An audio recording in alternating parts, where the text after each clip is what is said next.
ദമയന്തി നളനെ കണ്ടതുപോലെ പലരും പലതരം കൂട്ടിവെച്ച് ഒരുപാട് ഇഷ്ടപ്പെട്ടു പോയ ഒരാളായി തിരുനെല്ലൂർ സാറ് മാറുകയും ചെയ്തു.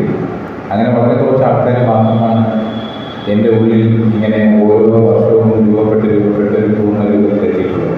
അതിലൊരാൾ തിരുനെല്ലൂർ സാറാണ്. ആ തിരുനെല്ലൂർ സാറിനെ കുറിച്ച് പലപ്പോഴും ചിന്തിക്കാറുണ്ട്. എന്തുകൊണ്ടാണ് തിരുനെല്ലൂർ സാറിനോട് ഇങ്ങനെ സ്നേഹം തോന്നാനുള്ള കാരണം?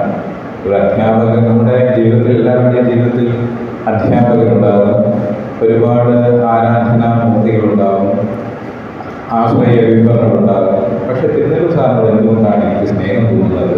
അതെൻ്റെ പ്രശ്നമാണോ അതോ എൻ്റെ നേട്ടമാണോ എന്നൊക്കെ പലപ്പോഴും ആലോചിക്കാറുണ്ട്.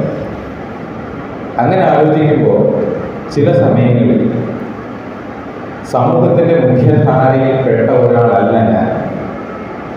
എല്ലാത്തിൽ നിന്നും മാറ്റി നിർത്തപ്പെട്ട, ഒരിക്കലും പൊതുരംഗത്തേക്ക് വരാൻ ഒരു സാധ്യതയും ഇല്ലാത്ത ഒരാളായി ഞാൻ മാറിയാൽ എൻ്റെ അടുത്തേക്ക് ആരൊക്കെ വരും?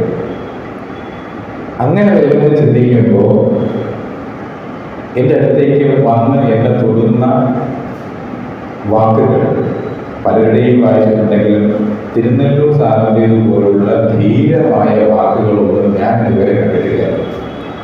കവിതയായാലും ശരി, സ്നേഹമായാലും ശരി, സമൂഹത്തിൻ്റെ ഏത് മൂലയിൽ മാറ്റി നിർത്തപ്പെട്ട ആൾക്ക് വേണ്ടിയിട്ട് മാത്രം ചിന്തിച്ച ഒരാൾ. അങ്ങനെ ഒരാളുടെ അധ്യാപകനാകിയതിൽ അത്ഭുതപ്പെടാനില്ല.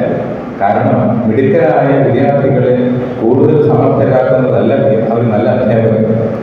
ഒരിക്കലും ഒരു സാധ്യതയും ഇല്ലാത്തവരിൽ അവനിൽ ഈ മിടുക്കരേക്കാൾ വലിയ സ്വത്വം ഒളിച്ചിരിപ്പുണ്ട് എന്ന് അവനെ ബോധ്യപ്പെടുത്തി കൊടുക്കുന്ന ഒരാളാണ് നല്ല അധ്യാപകർ. തിരുനെല്ലൂർ സാർ അങ്ങനെ ഒരാളായിരുന്നെന്ന് മനസ്സിലാക്കാൻ ഒരുപാട് പഠിക്കുന്നതിന് വേണ്ട, കുറച്ച് എന്തെങ്കിലുമൊക്കെ കുറച്ച് 4 വരികൾ ഏതെങ്കിലും ശ്രദ്ധിച്ചാൽ മനസ്സിലാവും. അങ്ങനെ എന്നെ അത്ഭുതപ്പെടുത്തിയ ഒരു അധ്യാപകനാണ് തിരുനെല്ലൂർ കരുണാകരൻ സാർ.